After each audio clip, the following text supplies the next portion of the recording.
Ano yung mga signs na dapat sa emergency room ka na sumugod at hindi lang magpa-check up sa clinic? I'm Dr. Junji Arapan, an emergency medicine resident doctor, and these are the signs na pagka nakita mo, ER ka na dapat. Number 1 is chest pain. Pagka nararamdaman mo na sumasakit yung dibdib mo, parang may nakadagan, parang iniipit, parang humihigpit, dapat magpa-check up ka na sa ER, lalo na kung ikaw ay may hypertension o diabetes dahil pwedeng inaatake ka na sa puso. At kung inaatake ka nga sa puso, ang treatment niyan ay kailangan within a specific time period lang. So, kailangan pumunta ka na agad sa ER. Next is severe head injury. Paano natin masasabing severe? Kapag ka nawala ng malay, nanlabo yung paningin, nagsusuka, nahihilo, nakikita mong may dumudugo na talaga sa ulo, or nakita mo na nahulog galing sa isang mataas na lugar, or medyo violente yung pagkakatama ng ulo niya, dapat sa ER ka na pumunta. Hindi mo na dapat paghintayin yan at sa klinik ka pa pumunta. Sunod naman ay seizures or convulsion. Ito, pagka nakita mong nagsiseizure ang pasyente, dalhin mo na agad sa emergency room. Habang dinadala mo siya papuntang emergency room, take note kung gaano katagal siyang nagsiseizure, nawalan ba siya ng malay pagkatapos, ano yung mga parte ng katawan niya na nanginginig, kaliwa lang ba, kanan lang ba, isang parte lang ba ng katawan niya, or buong katawan yung nanginginig sa kanya. Yan yung mga itatanong sa'yo ng doktor pagka dinala mo siya sa emergency room. Sunod naman ay hirap sa paghinga. Ito yung naninikip yung dibdib mo, parang walang pumapasok na hangin, para kang nalulunod basically pero wala ka naman sa tubig. Kapag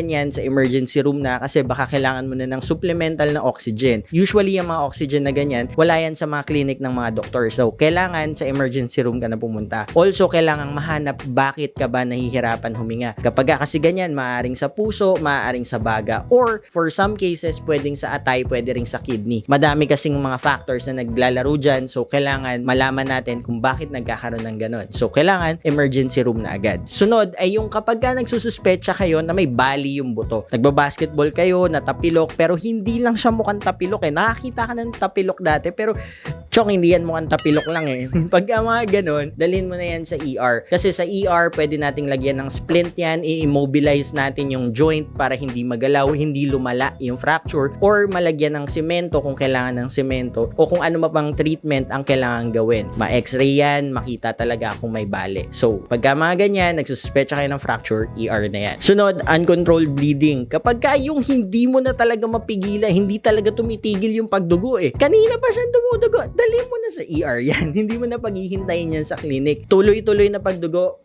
emergency room. Sunod naman ay severe burns. Hindi ito yung sunburn sa beach, yung severe burns, yung nasunog ka talaga, yung kita mo talaga na lapnos yung balat mo, ganyan, may parang tubig-tubig na lumalabas, or malaking parte ng katawan mo yung nasunog, dalhin mo na agad yan sa ER. Wag mo nang paghihintayin yan, emergency room yan agad. Dahil pwedeng pasukan yan ng infection, at dahil bukas yung skin mo, pwedeng mag-evaporate yung madaming tubig dyan at ma-dehydrate. Pwedeng mamatay yung pasyente dahil sa dehydration kapag nasunog ang malaking parte ng katawan nito. Next is poisoning. Kapag nagsususpecha kayo na ang pasyente ay nakainom ng kahit anong nakakalasong bagay o mga bagay na hindi niya dapat nainom, pumunta na agad kayo sa ER. Actually, kahit nga hindi nainom, na-inhale, na ganyan, napahid sa balat, natalsik sa mata, mga ganyan, sa emergency room na agad para ma-notify nila yung National Poison Control para mabigyan agad yan ng agarang lunas. Also, in these cases, kapag alam nyo kung saan nanggaling yung nainom niyang lason, may bote or yung may mga banig ng gamot, ganyan, or yung mga spray, ganyan, dalhin nyo yon kasama ng pasyente. Kasi titingnan niya ng doktor kung ano yung mga ingredients dun sa nainom niya. Kasi hindi lahat ng ingredients yan ay pare-pareho. Sunod sa list ay severe abdominal pain. Ito yung namimilipit ka na talaga sa sakit. Kapag ganito, emergency room na yan. Bakit? Pwedeng inaatake ka sa puso kahit sa tiyan yung sumasakit sa'yo. Pwede rin na appendicitis. Kapag appendicitis yan, may chance na pumutok yung appendix mo at magkaroon ng pagkalat ng infeksyon sa iyong tiyan. Pwede rin na gallstones. Madaming iba't ibang pwedeng dahilan. Pero kapag severe na, automatic emergency room na yan. And last but not the least, stroke symptoms. Kung napanood niyo yung video ko about kay Catherine Bernardo and paano niya ginawa yung FAST method, isa yun sa paraan para malaman mo na, ay, stroke na to. Kailangan sa ER ko na to dalahin. Yun, pwede nyong gamitin yun. Hanapin niyo yung video na yun. Ilalagay ko sa comment sa baba. Also, ano ba yung mga signs? Kalahati ng katawan, ng hihina, nabubulol, walang pakiramdam yung kalahati kalahati ng katawan. Pwede rin na nawawala ng malay yung pasyente. Pagka nakakita na kayo ng mga senyales na ganito,